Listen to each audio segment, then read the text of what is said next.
Se había desaparecido aparentemente la reina del Pacífico, Sandra Ávila Beltrán, pero reaparece en una entrevista que le da The Guardian. Esto nos lo da a conocer el sitio de Aristegui Noticias. La verdad es que la entrevista, el reportaje de The Guardian, pues no hace más que hablar de cómo era ella de niña, cómo vivió, que estuvo involucrada con mafiosos. Nada que aporte en realidad datos importantes. A quien le interese la vida de esta señora, pues puede ir a consultar el artículo. Es mucho más interesante el resumen que hace Aristegui de esto. Ella dice en su sitio: durante su paso y cercanía con el mundo de los cárteles del narcotráfico, Sandra Ávila Beltrán, conocida como la reina del Pacífico, supo la inmensa corrupción de los políticos mexicanos y de cómo estos recibían importantes sobornos por parte de los narcotraficantes. La más grande que escuché, dice, fue un soborno de $100 millones a un presidente mexicano. Menciona que pasó los últimos 7 años en prisión por lavado de dinero, incluyendo 2 años en aislamiento. Ya libre, dio una entrevista exclusiva al diario británico, su primera en casi una década, desde su casa en los alrededores de Guadalajara. En ella critica la corrupción de los políticos, la futilidad de la prohibición de las drogas y celebró el escape del Chapo Guzmán. Sus 3 décadas de ascensión al poder le dieron un lugar privilegiado en jets privados, cirugías plásticas clandestinas para disfrazar su identidad, balaceras mortales en fiestas VIP y una constante, inmensos sobornos a servidores públicos mexicanos. La más grande que escuché, dice, fue un soborno de $100 millones a un presidente mexicano. $1 millón no es nada. Vi a un político mirar en una bolsa para ver si estaba ahí. Él sabía todo. Aunque habló libremente durante 3 horas con The Guardian, Ávila se negó a ver algo malo en la violencia por el narcotráfico en México. Simplemente la comparó con la época de la violencia durante la prohibición del alcohol en Estados Unidos.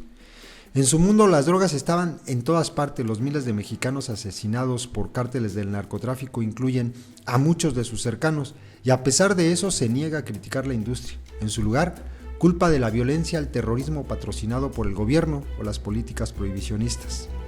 Pero no responsabiliza al ya bien documentado e innegable salvajismo usado por las bandas mexicanas de narcotraficantes.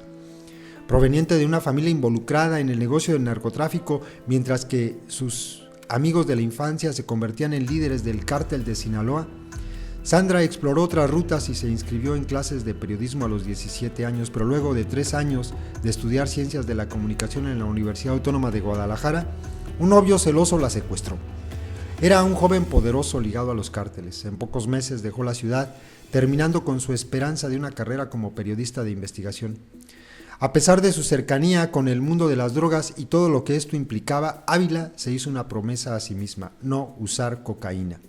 Si la usas, los hombres piensan que eres solo otra mujer desechable, no serás respetada.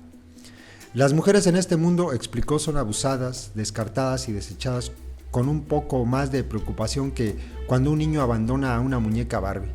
Los líderes del narcotráfico mantienen un harem de hasta 10 mujeres, y esta libertad sexual no se extiende hacia sus contrapartes femeninas. Las mujeres son tratadas como objetos, adornos o una necesidad, pero nunca como un ser combativo o una persona hecha de triunfos y logros. Se volvió amiga del Chapo Guzmán, salía con uno de los líderes del cártel de Sinaloa, comandó una flotilla de 30 vehículos y ganó competencias de tiro al jefe de seguridad de Rafael Caro Quintero, el fundador del cártel de Guadalajara.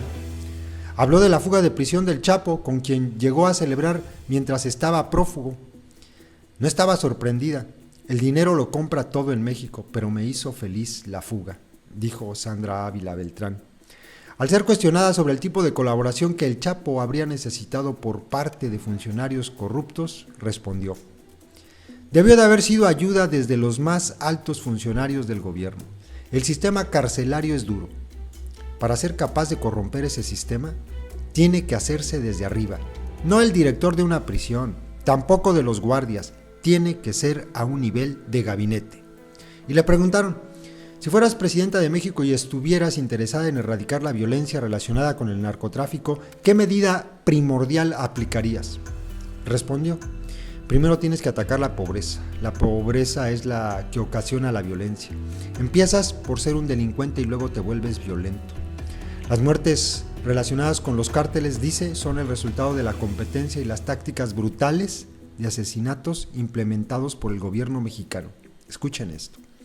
A veces el gobierno tiene que matar a personas porque no le conviene meter a prisión a testigos que puedan hablar en su contra.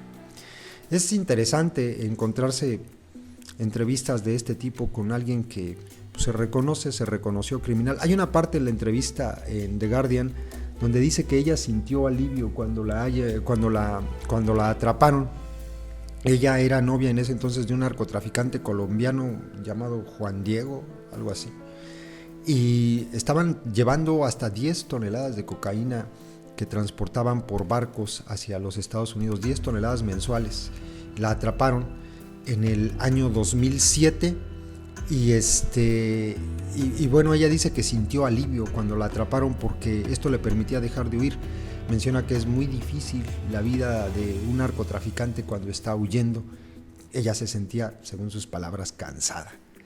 Y les digo que es interesante porque a pesar de que habla mucho de su pasado, de su niñez, de su juventud y todas estas cosas, de los lujos, de los excesos, pues estos datos son interesantes. Ella, sin decir el nombre, también incluso en la entrevista el periodista refiere que se detenía mucho en dar nombres. Por ejemplo, no mencionaba cuántos guardias de seguridad tenía, no habla de políticos, no da nombres más bien, y no da nombre de este político de este presidente al que lo sobornaron con $100 millones.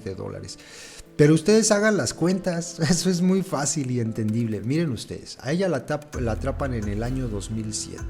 ¿Qué quiere decir? Que pues, no la atrapó el presidente que estaba en turno. ¿Me explico? ¿Quién estaba en turno en el 2007? Porque si no, no lo habrían atrapado, estaba comprado. Quiere decir que otorgó $100 millones, o más bien otorgaron $100 millones antes. ¿A quién?